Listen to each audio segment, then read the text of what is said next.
Good afternoon and welcome to our SAME Rhein-Main Post monthly meeting of March.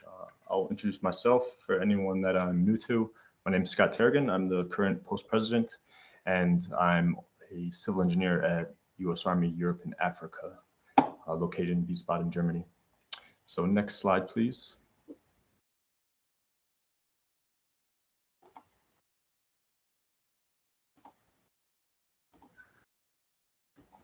So just your normal housekeeping notes to please leave off your camera and also your microphone, unless you will be talking at a later point. Then you can please turn it on at that time. And just so you all know, the meeting is being recorded so that it will be stored on our website and YouTube channel for others to watch later if you're not able to join today, and to serve as a useful reference or also for PDHs for those interested. So next slide, please. So here's our agenda for the day. I'm just going to spend a few minutes in the beginning covering some post business, and then we'll move into our panel discussion on Polish provided infrastructure. So next slide, please. Okay, so first of all, post news. I'm happy to announce that we have a few awards to announce and also some positive spotlight from SAME National. For the first award, I would like to turn this over to Al Lucht, who's our SAME Europe Regional Vice President. And if you could please advance to slide 1, Charisse. Well, so good afternoon. This is one award that is long overdue to certain individuals. So Brian Osborne, if you are online, can you please turn on your camera if you're able to do so?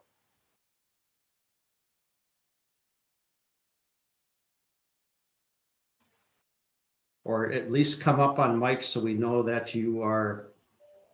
Okay, I'm sharing. Can you see me? Yes, we can see you. Okay. Okay, thanks. well, very, very good. Yeah, so Brian, a huge thank you for me. This is long overdue. This is in recognition of you single-handedly taking it on upon yourself to put in Post Streamer awards year after year for 2 posts. You've done it for the Rhein-Main Post since 2013, and you did it for Kaiserslautern Post from 2008 to 2020, and that's no small feat. I know to get streamers right, you have to be pretty judicious in tracking accomplishments throughout the year, making good note of them, and giving credit where credit is due to the posts. And I'm sure you had a huge influence in help shaping some of the programs to ensure that it's contributing to the national strategy of SAME. So again, thank you. I look forward to catching up with you at JETC so I can hand these over to you in person and pin you on. Great. Thank you very much. I have to say it's easy to write streamers when you have an active post, both at K-Town and Rhein-Main, where there's lots of stuff going on. And so I thank you for the award. It's an honor. It's not something I look for, but there's a lot of other things that have to happen for me to be able to do this job. So thank you for everybody. Well, thank you. Everybody appreciates it. You have a great day. Thanks. Thank you, Brian.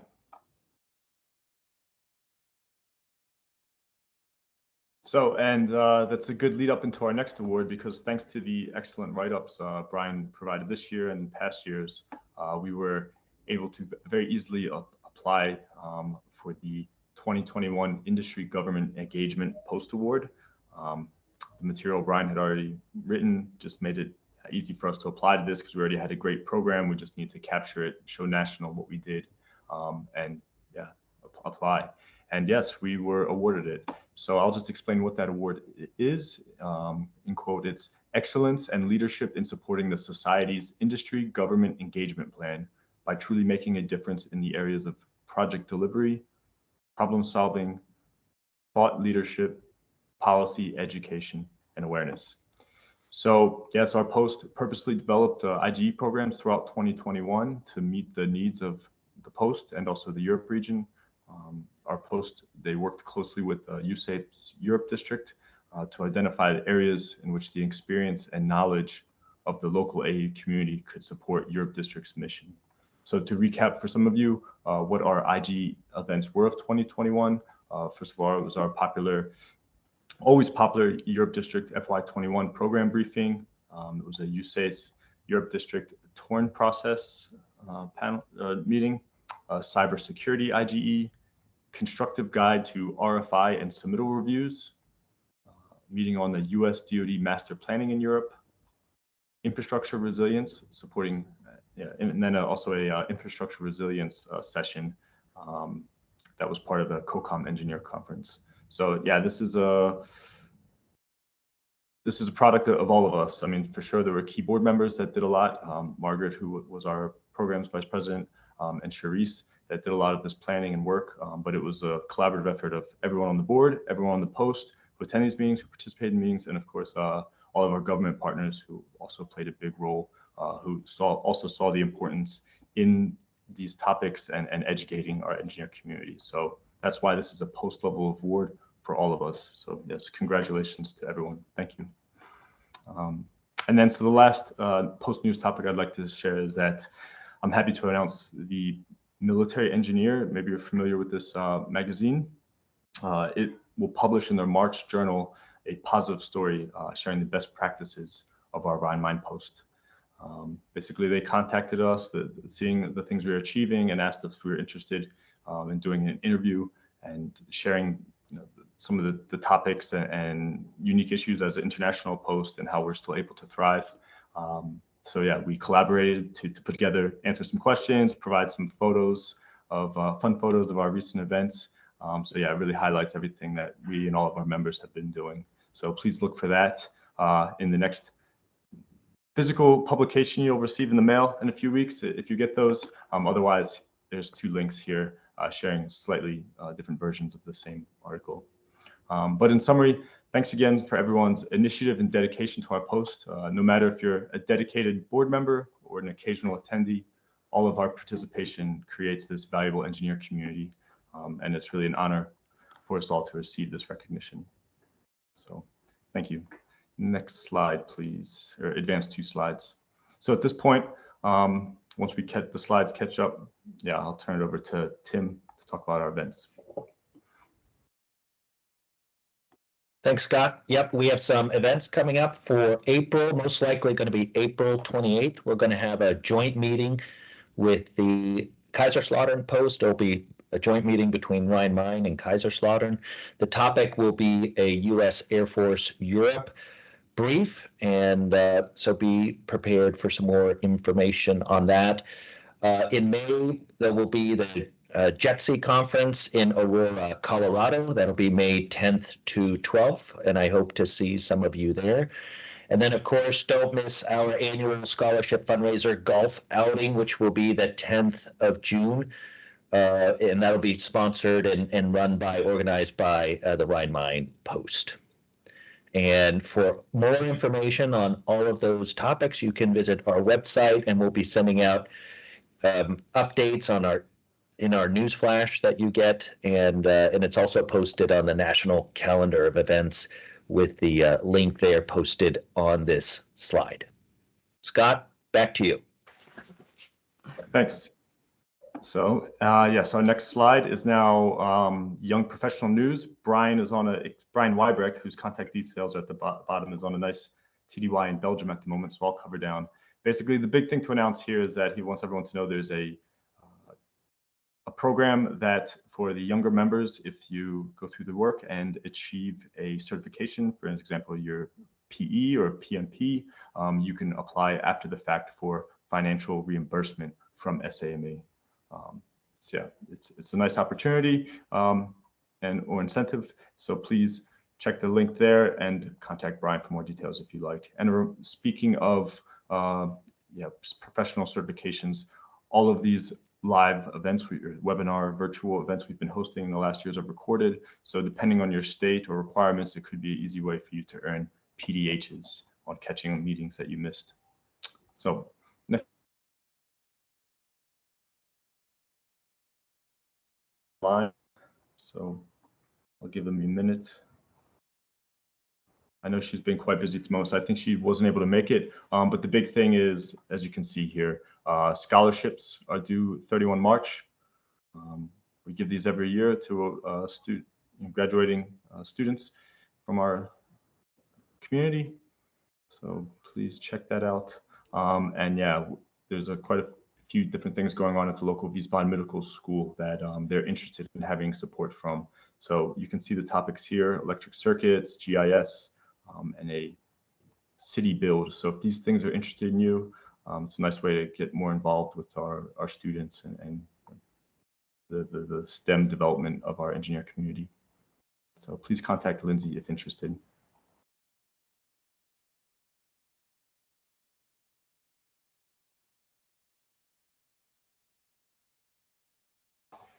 Actually, I think Ken might also be TOI, I'm remembering. But yes, the big announcement is our popular golf event is planned. We have a date, we have a theme, and here you see it. So please mark your calendars. Think about what fun things you can wear.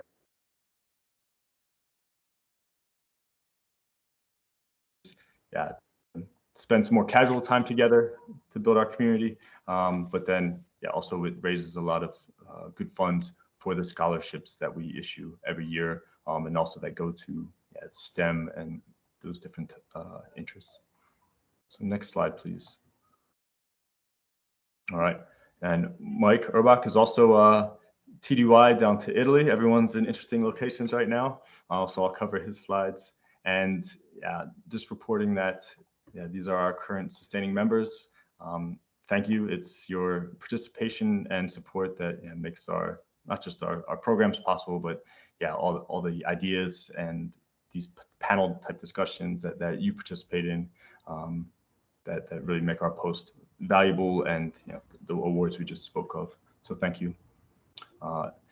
Next slide. So speaking of sustaining members, we'll have our sustaining member spotlight. So I will turn it over to Adam of Atlantic Contract.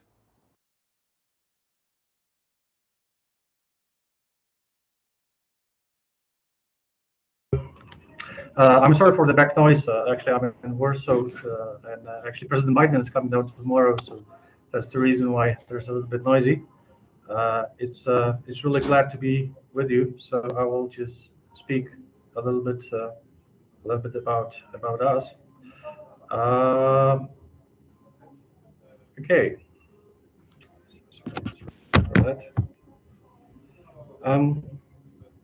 Okay, it's really great to be here. So I'm Adam Nowicki, the Vice President of International Operations here at Atlantic Contract. We are a sustaining member of both the Rhein-Main and Kaiserslautern Post. I'm joined by our Director of Client Strategy, Chris Wilkes, who's also here as attendance. So absolutely feel free to reach out to either of us with any questions about our operations. It is absolutely great to be able to speak today because the topic is related to Poland, and we are based in Poland, though we have also some operations in London, Netherlands, and shortly in the United States. Next slide, please. So, who are we and what do we do? We actually formed in conjunction with a law firm here in Poland. So, combined with attorneys and experienced government contract and project managers, we are essentially a consulting firm. We show companies how to enter the government market for US, NATO, and UN procurements, everything from registration to project delivery and closeout. Our team of vendors participate directly with government agencies or other prime contractors with our support and advice. Next slide, please. What kind of industries do our clients represent? Adam, excuse me, Chris here. Sorry, because I think you can't see the slides. But I cannot see the slides. We're one slide off. So can we go back to vendors, please? We're just one slide disconnected here. Thank you. Yeah, there we go. Sorry. Yeah, because I have some technical problems, cannot see the slides. But so now as vendors, yeah. So what kind of industries do our clients represent? Well, the truth is that they cover many various capabilities, from IT to clothing to construction. Some of the more interesting capabilities for you all, I think, are captured here. So such a conditions, services, and supply of construction, raw materials, We have 2 clients working as subcontracts in Powice here in Poland on projects some of you here have actually designed, so that might be also interesting. Next slide, please. So what does it mean for all of us? Well, here is what we can offer for those of you that represent military units or contracting offices.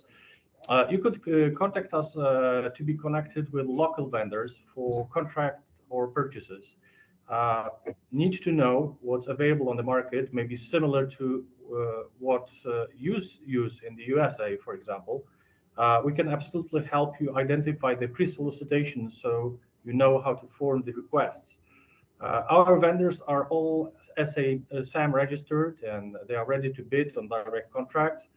However, there's also some great contract vehicles in place where you can reach out vendors and we work with the prime contractors holders already. For example, MRO allows you to make purchases for most construction materials like tools, other equipment, and some commercial items. If you need information on how to make purchases through these vehicles, just send me or Chris an email and we'll be happy to contact you right with the prime buyers. A lot of you here, I suppose, are prime contractors.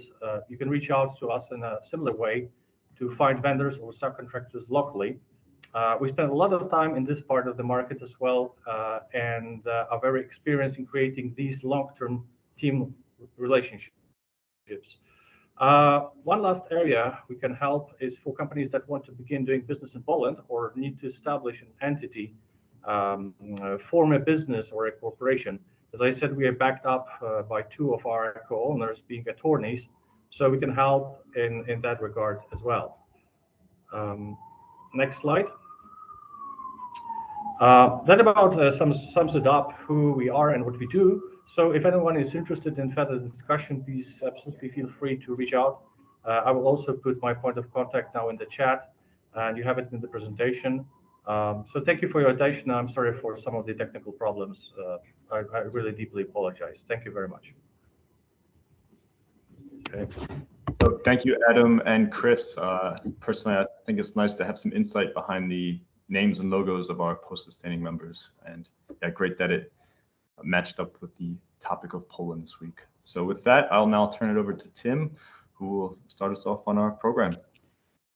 Thank you, Scott. I'm delighted to be able to facilitate a panel discussion today on Polish provided infrastructure, what it is, and what it means to you. And I'm dialing in today from Washington, D.C., where I'm attending the SAME Capital Week, and I can tell you that this topic, the Polish provided infrastructure, is very topical here with our leaders of our defense organizations and governments, considering our world events that we have going on right now. And I don't know how all you feel, but it's incredible what a testament this program is, as well as the European Deterrence Initiative, to the wisdom of our leaders, considering everything that's going on right now, and how fortunate we are to have started this program and these types of projects all the way back in 2014.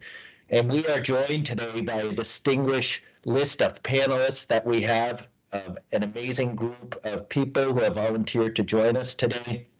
And I want to thank everybody in advance, but I will do my best to introduce all of them. And I apologies if I get any of this wrong, but we will kick off today's panel discussion with Captain Constance Solina, who is the Chief of Engineering at the U.S. European Command, followed up by Mr. Lalit Vadva, who's the Chief of Programs at the U.S. Army Corps of Engineers Europe District, who might be able to tell us a little bit of how PPI is executed. And then we have Mr. Gil Lopez, who's the Program Manager for PPI at the U.S. Air Force Europe, and Mr. Jeremy Penalto, who is the U.S. Army Europe's Program Manager for the NATO Security Investment Program. And so these are the people who are best positioned to tell us what's going on with the PPI program, what it is, and what it means to all of us. So with that, if I can turn it over to Captain Solina to walk us through a little bit of an introduction to the program. Captain Solina. Hi, yes, good afternoon to all. I think I hit on a couple of those here as an overview brief that we collectively work together as part of the Poland Provided Infrastructure or PPI program in the slides that we have. I can see the chat and I can see the slides, but I'm on voice because the microphone and the computer's not working for sound. So just so you guys are aware from that. We can hear you just fine.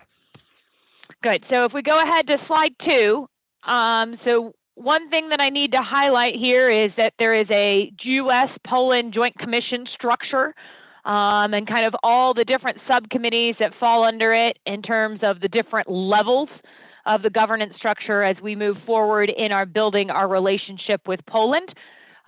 Major General Miller in the ECJ5 is the chairman from a U.S. perspective, and Mr. Pacholski from the Polish Minister of Defense is his counterpart. So that kind of shows you the overview of the Joint Commission and their different levels.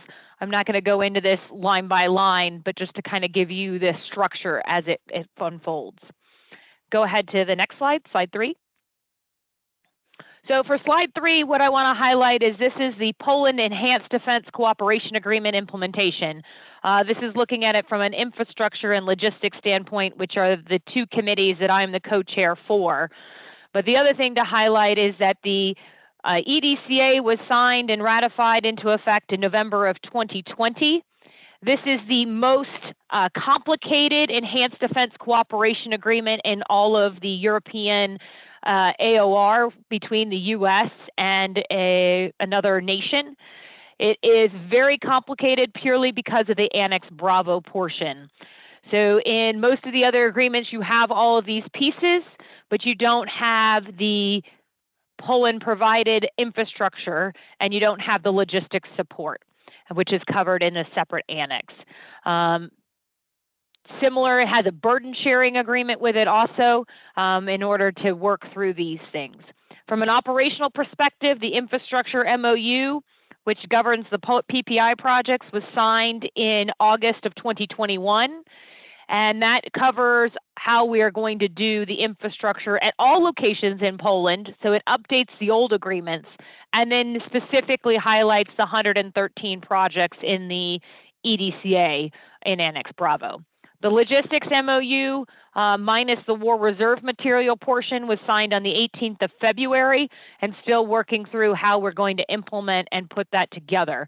The key part as it ties to the infrastructure for this group here is the facilities and infrastructure sustainment portion is part of that MOU for all the facilities built by the U.S. or by Poland that are one of the 19 agreed facility areas. And if you have any questions, you can ask along the way. I'll go to slide 4.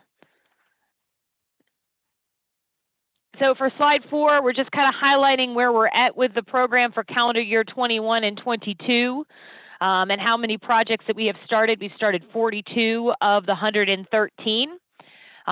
We kind of project this program estimated in US dollars is about $3 billion over the next 10 years. It's going to go in waves with new starts. So new starts in calendar year 21, 22, and then again in 26 and 27. We are doing, it shows you there how many are in the 4 phases, which I'll explain on the next slide, between area development plan, project criteria package design, and construction. And we have a program management plan that we signed in November 2020. That should be 21, not 22, 21. And that we just did. And we're going to have our second program management review again in another program management in June. Going to the next slide, 5. So there's kind of 4 phases of this program, the area development plan, the project criteria package, the design, and the construction. The purpose of those, as most of you know, master planning, got to do the planning first. The project criteria package goes all the way up to 35% design, includes a planning charrette report of 1391. All of these projects are considered design bid build. So to put that in perspective, none of this is a design build setup. And then the design and then the construction. So Poland is going to be funding all 4 phases. The U.S., through the Army Corps of Engineers, will execute the first two phases, the area development plan and the project criteria package. Poland will award and execute the design and the construction for those two phases, unless we call it an exceptional case. So a U.S. security requirements project like a SCIF or a command and control facility, those would be funded by Poland but executed through USACE, either via the FMS process or the burden sharing account. So we're working through, and those still all require congressional notifications. It's just a matter of timing or how those notifications occur based on the funding type by Poland. In addition, that for the ones that Poland is executing and designing and doing the construction, we have a design surveillance system through USACE and a construction surveillance to make sure that the U.S. requirements are being met. Go to the next slide, please. So kind of these are the current projects, calendar year 21 and 22. What we've got coming are kind of started. 21's all been funded in various phases between ADPs, design, and PCP. Some are headed into construction in calendar year 22. Some are waiting for a couple more years as we continue to work the first three phases. And then what we're starting in calendar year 22. The key takeaways from these slides from a SAME perspective is the calendar year 22 projects for WASC. We're kind of decide if that's the right projects and how do we move forward. So there's some internal discussions on those. And the contractor pre-qualification is required. This is part of the memorandum of understanding for Poland construction projects. They are going to be advertised by Poland, essentially advertised via WZI. And then we estimate that this year we will close that out in the July-August timeframe for use in calendar year 23. So the calendar year 22 list has already been published and provided, and we're awarding off of that. That was signed off in December, and it's done after a bilateral review between the two co-chairs and the two teams to make sure that you're qualified. Next slide. The Poland provided logistics support is a very broad scope. It covers utilities, hazardous waste, ground support fuels, utility fuel, laundry, custodial, shuttle services, anything that you basically need from a logistical standpoint on an installation is covered within this MOU. It also includes passive telecommunications infrastructure in terms of maintenance and upgrades and keeping that moving. We have some interim procedures that are in place from 1 October forward for existing services, and we're working right now to start up new services or transition more into the others. I do see a question in the chat. Does the qualification selection include both AE design and construction or construction only? Qualification is for construction only to that question. And that's kind of current status of where we are at for the PPLS MOU. Go to the next slide, please. Just to give you an idea where the locations are that are included into the EDCA, there are 19 of them, and then kind of highlighting who has the lead service from a boss-eye perspective as part of how we're going to structure this governance structure within the logistics subcommittee between USAFE and USAREUR, which this falls to Jeremy and Gil Lopez have been working with me on that. Then that's kind of my overview, standing by for questions, or if we want to go through for updates with the other panel members first, your call. Thank you, Captain Salina. Amazing overview. I've never seen the program spelled out so clearly. So that fantastic information. Thank you very much for that. What we're going to do is we are going to run through the rest of the panelists before we take questions. You can either put them in the chat and just so you know, once we run through the other panelists, I have a couple of questions in case our group does not, and then we can take questions. You can raise your hand in Teams, and I can call on you. So with that, Mr. Lalit Madhva, if I can turn it over to you, if you could just talk us through a little bit how the Corps of Engineers will be executing the work related to the PPI. Lalit. Tim, you are breaking up. Please repeat that again. Sorry. Oh, I'm sorry, I'm breaking up. Can you walk us through a little bit about how the Corps of Engineers plans to execute the PPI program? Yeah, hey, overall, what Captain Solana just briefed you all was the overview and all these projects out there. But I will make it, precise and short, is that our mission, the Corps of Engineer mission is, of course, to execute those projects. And the agreement that we have, right? I mean, most of the projects, I can tell you, more than 95%, this is our estimation here, but maybe Captain Solana or somebody else can correct me, but most of the projects, right, you will see will be executed by the Polish MOD, okay? I'm talking about— That is correct, Lalit. Yeah, thank you. So we have 3 buckets, Tim, and I think I explained that to some of you last time we had the SAME. There are 3 buckets. The buckets, they're called PCP. It's Project Criteria Package. We, the U.S., have to give the Polish side, hey, what do we want, right? So we, the U.S. side, after soul searching everything else, we said, hey, it has to be at least 35% design, right? So our aim is to give them a 35% design, PCP. Second portion is when the Polish side gets it, and eventually I'll tell you in a minute how we're going to execute it, is that the Polish side would take it from 35 to 65 to 95 to 100, depending on the project. At every stage, they will give the U.S. side review process, right? We'll be reviewing those, and that's called DS, Design Surveillance. That means we, the Corps, not the Corps, but the U.S. team, including the Corps, will be leading it. We'll be receiving those submittals from the Polish side, or does it meet all the requirements or whatever, just like a mini Bauamt, a German Bauamt system type of thing. They'll give us that. We'll review it. It's called DS, okay? And then we'll give it back to the Poles. We'll release it. USACE will release it and say, yeah, this meets our criteria. Now go award it, Mr. Polish government. They will go and award that contract to a construction contractor. And then we got a third bucket, CS, Construction Surveillance. We, the Corps, have the mission for PCP, DS, and CS. Now, we are not going to be doing a full-blown DS, Design Surveillance. Neither are we doing a full-blown CS, Construction Surveillance.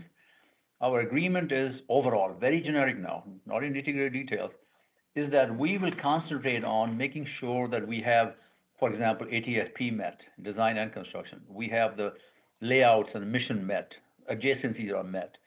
ABA, where applicable, is met. MDI, if the medical facility, is met. And U.S. health requirements are met. So there are 6 or 7 items we're going to be focused on. And that's how the Corps of Engineers will lead this effort, project by project. The few exceptions, right, where we will tell, the U.S. forces, like the components and us here, will tell Captain Solana, hey, you know what, this project should be done by the U.S. only because it's a SCIF or it's a high IT involvement, and we think that we, the U.S., should be executing the project. And we're doing a couple of them now. So that's the exception. Other than that, I've just made it very generic in nature, Tim. That's how we're going to execute the project. And the last thing I know, the questions are going to happen, is how are we going to do it in Corps? Well, 99% of the projects will be done through AE services for design.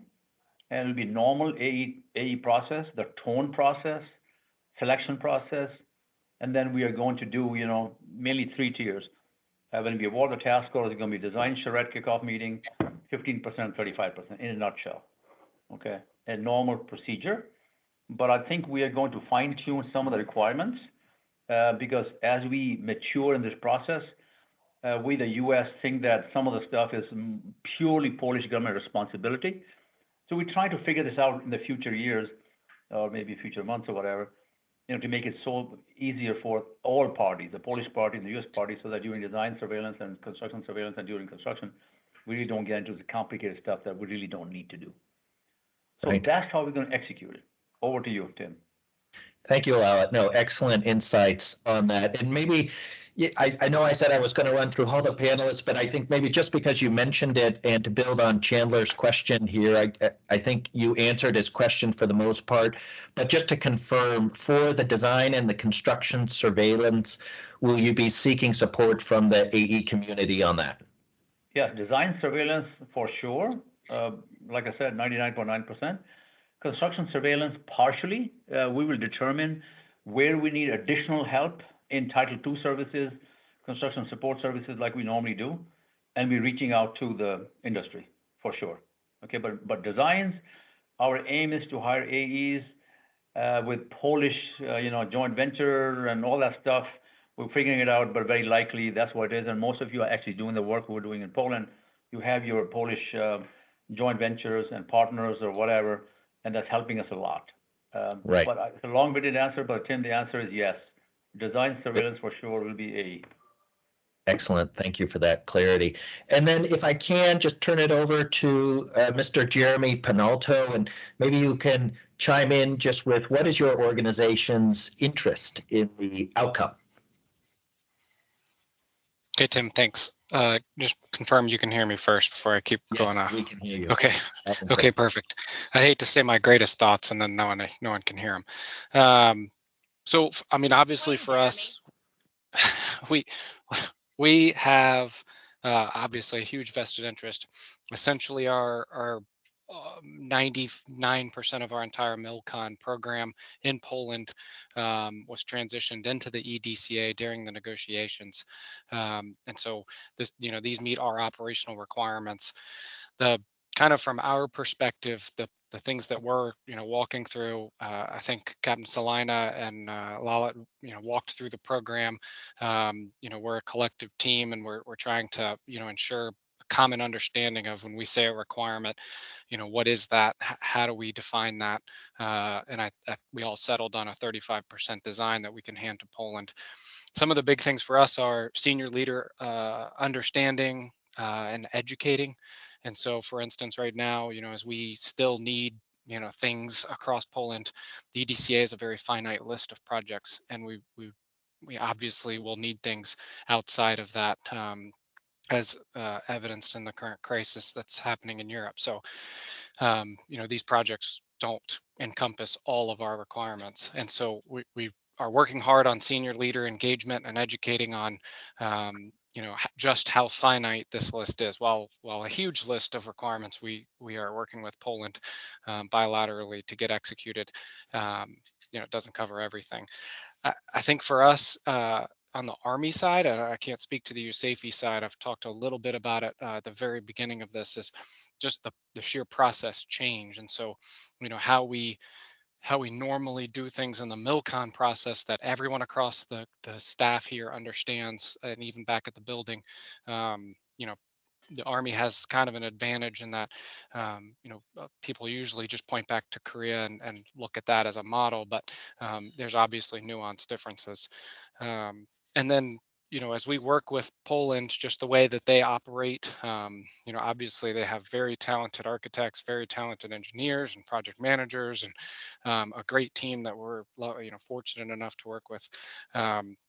But just, again, that common understanding between, when we say, a 35% design, do we all agree? And so a lot of time and energy went into the memorandum of understanding and the program management plan to codify that common understanding so we could all point back to it and have that reference point. So we're not trying to define words while we're trying to use them at the same time. So from the USAREUR standpoint, I think those are kind of the three big points that we're currently working or have worked through. Very helpful. Thank you, Jeremy. And I can speak for, even doing work in other countries throughout Europe, having a common understanding of scope elements is really key to be able to deliver on these programs. So that's very helpful. Thank you. And then if I can get Mr. Gil Lopez's input, same question to you, your organization's interest in the outcome, Mr. Lopez.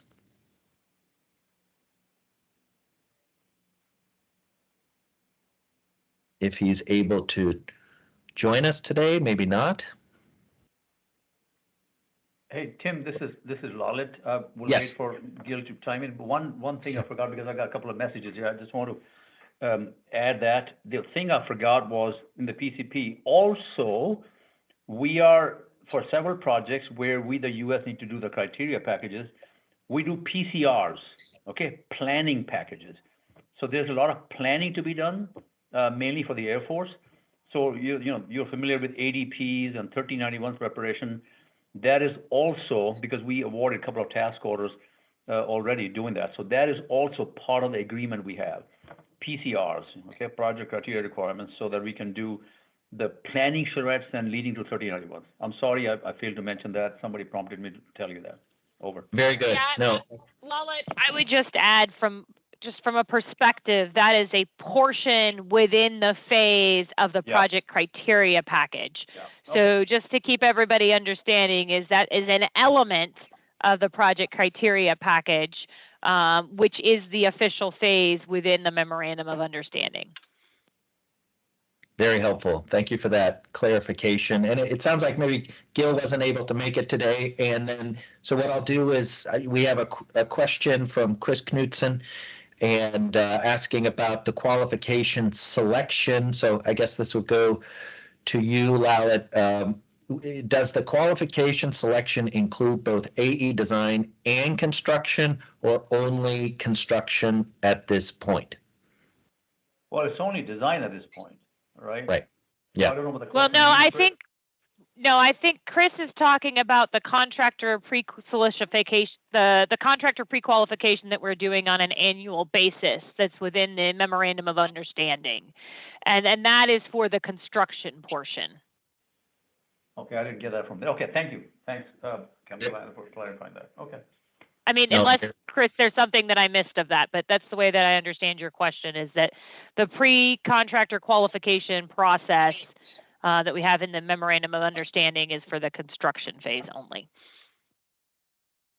Excellent. That is very helpful. And now, so if we could open it up to questions, if people want to raise their hand, I can call on them. In the meantime, we have another question. It's a technical question from Brian Osborne, who would like to know, do the designs need to comply with U.S. fire protection requirements? Yeah, And hey, I'll this open is it. Lalit. Yeah. So the generic answer is yes, but there's always a qualifier there. So there are some facilities we are researching it with our UFCs. I'm pretty sure that Brian knows that what I'm talking about, the host nation UFCs. But the answer right now is yes. Very good. Nice, clear answer. And I'll go back to our hands that are up, and I'm just going to go in the order of the hands that I see. They're numbered here. Chris Knudsen, you are first. Chris. Yeah, thanks, Tim, and thanks everybody for for coming on this today. It's a great information. It's great to hear. Just to clarify my question regarding qualification selection, it's been briefed repeatedly that Poland will be responsible for 35 to 100% designs for these non-KSA projects. And while I realize that many of the projects in the current tranche of work have already been fully designed, at some point it's going to be starting to kick over to Poland. So I guess my question here would be, is there a forecast for when, either a calendar year or a general time frame as to when we believe that would start seeing the Polish government starting to look for pre-qualifications for AE designers for the design in that non-KSA projects? Thank you. So Chris, as I'm looking at the schedule of projects as we speak, I would predict that we will have some of the PCPs wrapped up at the end of calendar year 22, so then to 23, so then designs would start 23, 24, and then the next would be kind of 24, 25. Very helpful. Thank you for that. And our next question is from Scott. Scott. Thanks. My question is probably for Lalit, but anyone can answer if they see fit. So can you explain how from the USACE design surveillance process, how that compares and differs from the typical USACE executed designs that I'm used to as a normal project stakeholder? Yeah, my question comes from the context as making sure these security requirements are accurately captured. I'm used to be invited to multiple design reviews and then being able to have comments and doctor checks that are rather enforceable. So yeah, how does the USACE design surveillance process compare to that? So if I know these differences in advance or any reduced leverage I have, I can account for that. Thank you. Yeah, there will be, you know, the logistic wise there, Scott, there's no difference whatsoever. We'll feed everything into doctor checks where we can. And, you know, and our customers' comments will be there, but, you know, the Polish side has a different idea, by the way. But right now, that's how we're operating. But like I said, you know, what we're going to do is we have written up what the aim should be, what reviews are we conducting, and we should be done in the month of April there. And we get the stakeholders together and say, hey, this is our responsibility, and this is what we're going to do. These 6, 7 items, like I said. So, like for example, right, there's a difference. You said, what's the difference? Currently, we look at everything. We look at every single thing. We're looking at the DIN requirements in Germany. We're looking at, as you know, the light fixtures meet the requirement and blah, blah, blah, all that stuff. We're not going to be doing all that. We're only going to be doing, because we only funded for that, the few requirements that pertain to the US requirements. We will not be paying much attention to the Polish requirements, only if it conflicts with the US requirements. But we got to make sure that, you know, the HVAC, for example, has enough, I'm just giving you simple terms, enough air exchanges, you know, per hour or whatever for conference rooms, for tech rooms, stuff like that, so that we don't violate our health requirements. ATFP, I'll give you an example of ATFP. ATFP will be done as we do now in doing the design.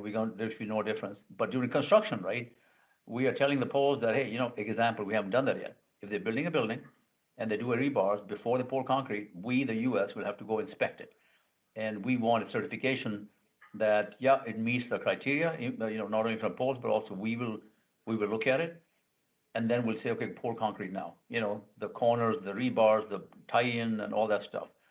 Somebody has to certify that meets the ATFP. So we're not going overboard with it. We do this now.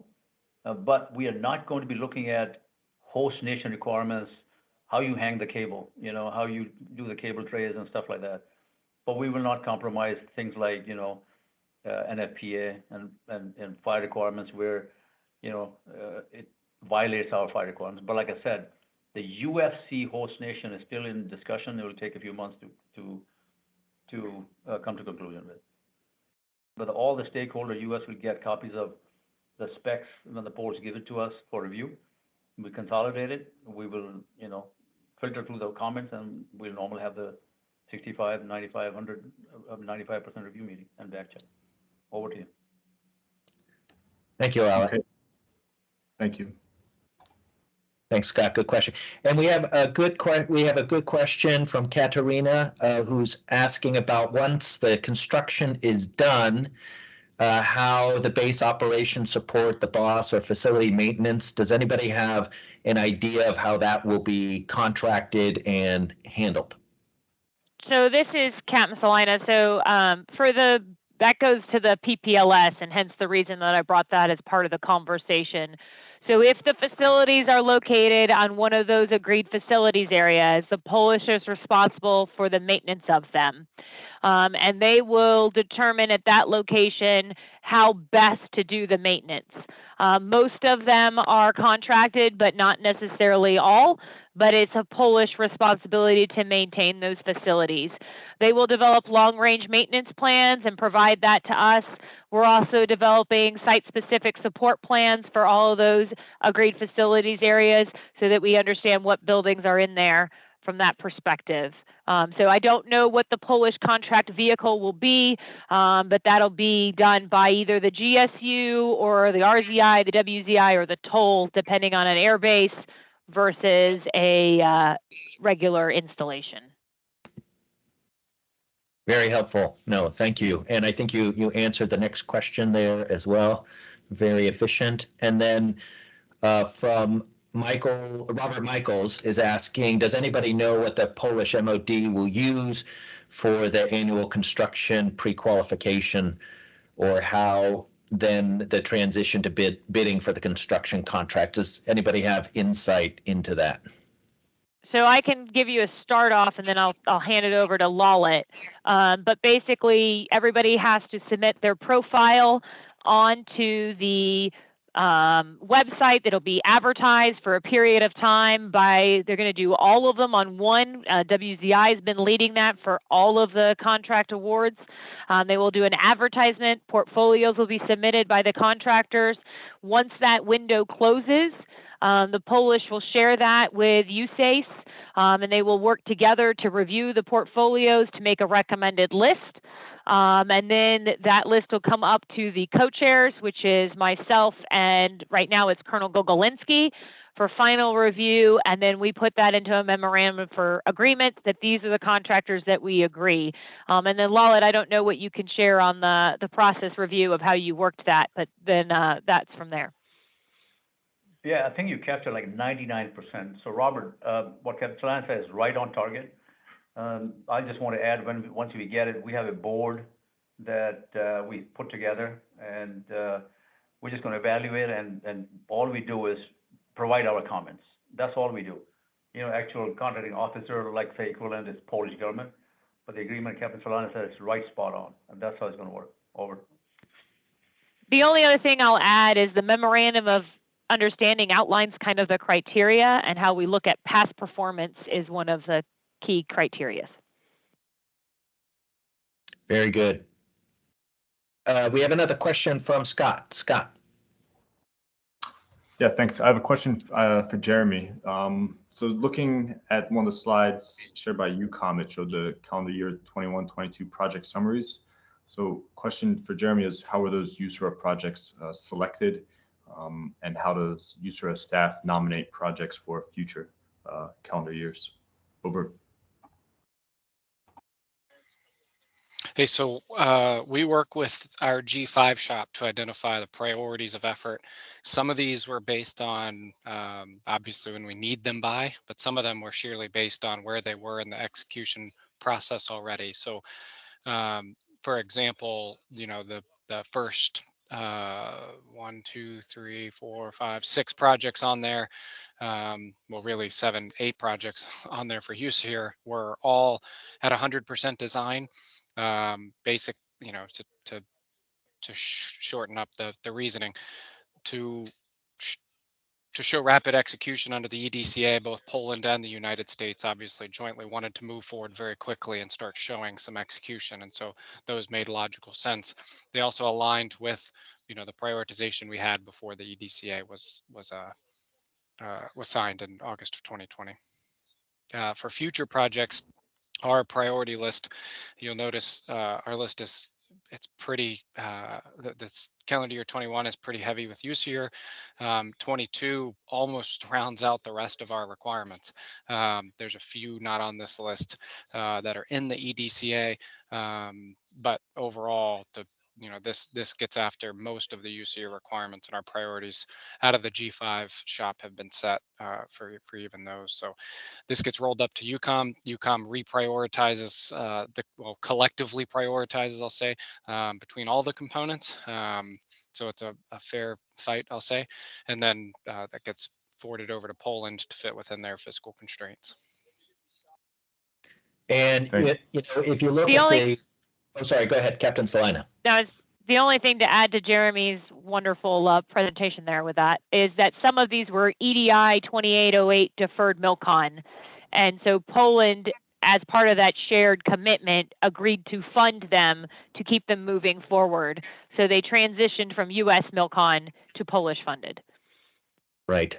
Yeah, and we saw some of that work transition as well as a contractor to signing some of that work. I think now would be a good time if you see in the 22 projects a number of Air Force Europe projects, and I know Gil wasn't able to make it, but maybe if Seth, and if I can put some people on the spot, if you don't, maybe Seth Polson, would you be able to just provide any input from the Air Force side on this? And if not Seth, then maybe Al looked. Would you be able to talk to any of these? Hey, Tim, this is Lalit. Hey, Yes. just want to let you know, here's what we're doing.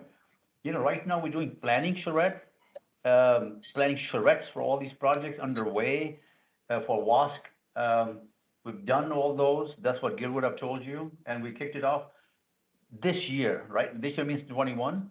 What you need to know in 22 is that whatever that output is from those 12, 13 projects, Tim, and the 1391s, that's where the Air Force and Captain Salina and people will decide, you know, how we rack and stack those 22 projects. So right now they're in planning stage, and they're not determined exactly which projects will make the 22 list. So right now that's where we are. Right. And the only thing I'll add on behalf of Gil is that they've done a lot of work similar to, as Jeremy mentioned, with the 5 and planning future requirements.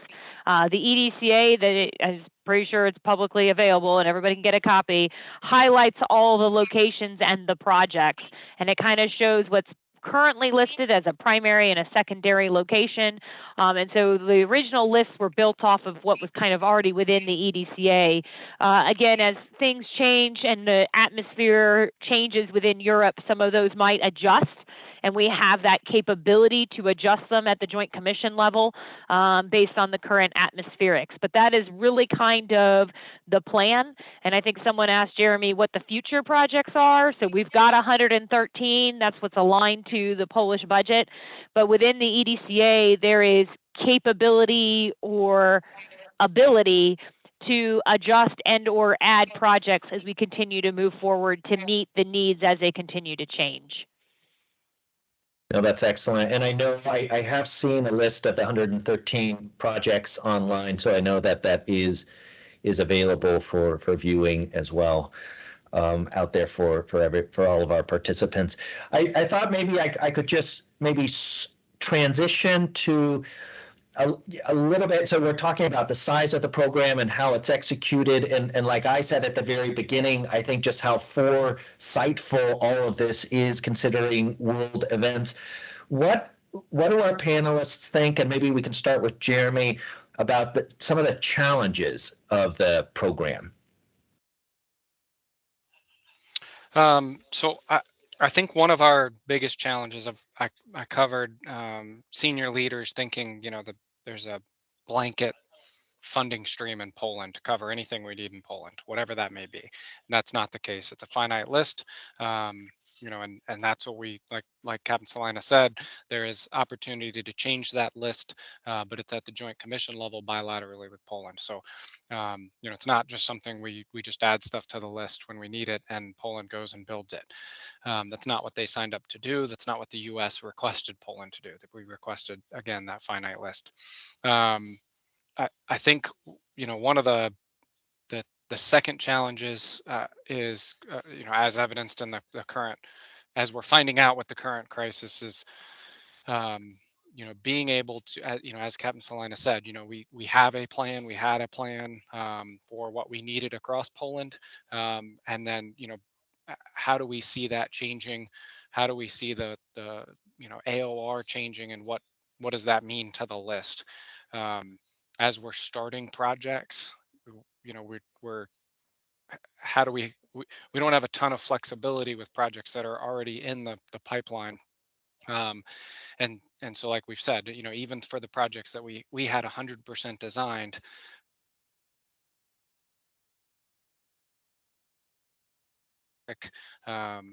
you know, country and or a 120 volt design off to a metric or a 220 volt country, and even those little nuances are, you know, just as they come up, you know, we're trying to solve all of those problems as we work together.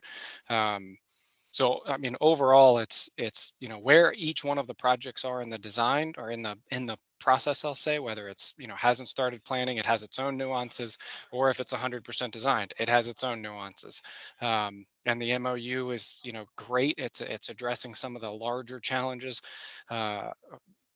it's preventing a lot of the larger challenges, let's say, but it's just being able to respond, especially, with the current crisis and the just the manpower of, specifically to our mission here of being an Army Service Component Command, but also being that Joint Land Force component, having to run both of those hats, and then also keep PPI and keep Poland projects, keep USACE fed with information, fed with RFI answers, fed with our requirements and all of that. So those are kind of the big challenges that I see, as we're looking at it from the component level. Very helpful, Jeremy. Thank you. Anything to add, Captain Salina? Well, I agree with Jeremy for sure on the bandwidth. I think that, that is just when you are trying to stand up a new program and the complexity to add of a bilateral relationship, you all think it's hard enough as contractors and people to work with one country, let alone two. And making sure that we are, mutually agreed to on all of our stuff is a challenge in and of itself.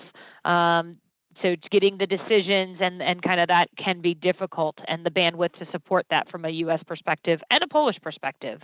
I think the other one that we're going to see, as we highlighted, is the PPLS nexus and the balance of we have to meet U.S. requirements, but who's operating the facility? So as we look at the logistics support that's being pulled on, is there some like a dining facility? The Polish are going to be running that facility. So we need to meet U.S. requirements, but what does that mean in order for Poland to operate and run the facility? So that balance for some of those facilities as they come up will be a challenge that we have to balance.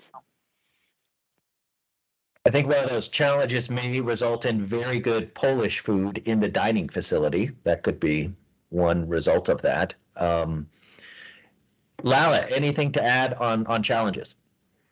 Yeah, I will tell you that from a engineering standpoint, I fully agree with Captain Salina and Jeremy. So here's what I wrote down, which we brief our senior leaders.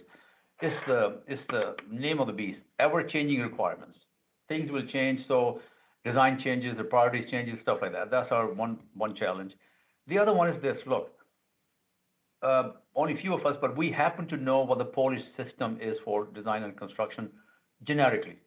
It's different than the U.S. system, different than the German system, right? I'm not saying it's bad at all. It's just that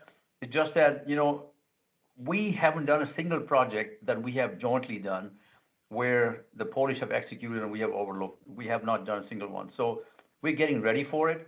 We've had several meetings for it. Since the process is different, it's going to be challenged to accept the design, even the culture of schedule and the cost control. It's going to be a challenge, and that goes into heart of the people listening in. I'm talking about the AE community and construction contractors. So it's going to be a different beast. So that's our biggest challenge, to have a common understanding, and it will grow over time, where people will see, it's acceptable to us that the ceiling tile there, or the HVAC, or the commissioning, or whatever. So it's a work in progress. Our biggest challenge is coming up to a common understanding, even if we write 10 pages and say, this is what we're looking for. But as you know, culturally, we're different. They do not have 35, 65, 9500. They have to adapt to our system, and construction the same way. Don't have a 3-step process or whatever like we do. Not to say that they don't build buildings and design buildings. Absolutely, very advanced, and they can do it. It's just how to get there is just where I think our biggest challenge is, Tim, and that's where we need you all help, teaming together. And the last thing since I have the floor to let you know, which is going to be a big issue, I think Jeremy can chime in there. Please make sure that you have Polish counterparts or joint venture who have clearances to look at plans. That is going to be a big challenge. You got to have clearances, otherwise the Polish side will not release plans, as you know yourself, Tim. Yep. So that's the last thing I'll tell you, and those are the challenges. Over. Yep, very good. And I'll take a question from Mike Murphy, who posted. He said that there sounds, and I would agree, I think all of you are saying we are operating in a very dynamic environment, and that agility is going to be called upon in order to be successful in that. And just building on that, Mike Murphy asks, sounds like there may be potential new locations or facility requirements based on recent events. And his question would be, when do you think we'll get visibility on some of those changes? My answer is we don't know yet. The key thing is I don't know what post-conflict looks like, and what is that? So that it's too early to tell. Right. Yeah. Very good answer. I would have said the same thing. And then just based on what everybody has been saying here at CAP Week, that aligns very much with what people are saying here. I guess maybe if we could just wrap up with one more question, again, to all three of you. Maybe I go in a little bit of a reverse order, but what do we think, and this is a broad question, and you can answer it any way you like. What do we think success looks like with PPI? And just maybe in a few words from each of you, and I'll start with Captain Salina. What does success look like? Well, very broadly, success looks like a partnership between two nations to ensure that we defend and deter against our adversaries. We join in interoperability capabilities, both from a construction aspect and actually from a capability aspect, and then actually to get projects completed in the ground. I would say that if you look at normal MILCON programs, you have 113 projects. If we were to do this via normal means in the US, it would take us 100 years. We're trying to do it in 10 to 20. Certainly very challenging circumstances, but thank you for that answer. Lala. Hey, I'll piggyback on Captain Solana. Look, we all are engineers. I mean, all my life, I've been saying we're enablers, right? We are enablers, whether we are AE or construction or engineers, somewhere sitting there, right? We are meeting the bigger goal of capability building for NATO forces and US forces and supporting our national defense and US foreign policies, right? That's what success looks like. We translate into enabling, 113 projects, could be 115 or whatever. We need to be able to meet those requirements, as quickly as possible and project out the strength of Poland, US, and the NATO forces, meeting those mission requirements. It's not like building a building and walk away. It has to meet that capability for US projecting force. For me, that's what meeting success is. We will make it happen. Buildings will build. We're all experts. We'll make it happen. Just that we got to make sure it's done right within time so that it's usable to our combatant commanders and the Polish government. Over to you, Tim. Thank you, Lala. And Jeremy, I'll give you the final word of the panel. Jeremy. So I think as far as success for me, I actually want to look backwards on the success that we've had up to this point. So, if you told anybody that we were going to execute a bilateral agreement starting in, early 2020 and have by 2022 signed agreement, a signed memorandum of understanding, and a signed program management plan on the brink and already have awarded projects on the list as agreed in the bilateral agreement, already moved out on PPLS memorandum of understanding and the nuances that come with that, working on, the next, umpteen MOUs that are coming. So what success looks like in the future, I'm not going to, I think Captain Salina and Lalit said it great, providing combatant commander what they need, but I'd like to just take this moment to point out that the success we've already had and how far we've come so quickly. And that's a collective effort from, EUCOM, USACE, and the components and everybody else that's had their hand in it. So.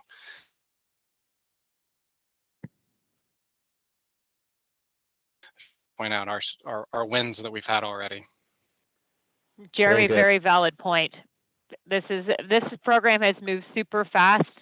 And the level of effort that it's required from everybody across the team, across the components is unimaginable. And we still have to continue pushing that while we're doing everything else. It's been a great program and very challenging. Well, I'm not surprised about the success we've had if the three of you are involved in it. It really means a lot to SAME, everybody on the call, and to the program, to have your participation in today's panel. If we were live together, I would be handing you a SAME coin. We'll just have to defer that to another time, but really a very, very large thank you to our panelists for participating today. It really does help us partner together when we can have this type of transparency and communication on these really important and topical discussions that we have, so that we can hopefully contribute to the success of the program going forward. And with that, I will turn it back over to Scott. Scott. Okay, just waiting for my camera to come on, but if not, I just also want to thank you, Tim, Charisse, the rest of the board, and then especially our panel discussions, Captain Solino, Lala, and Jeremy. Yeah, thank you for putting this program together. It's clear PPI will be a big effort for our collective engineer enabler community in the next years.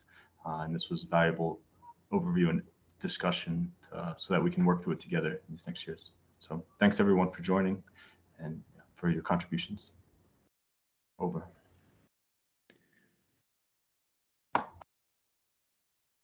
Very good, and that wraps up the meeting. And just for everybody else, this is recording.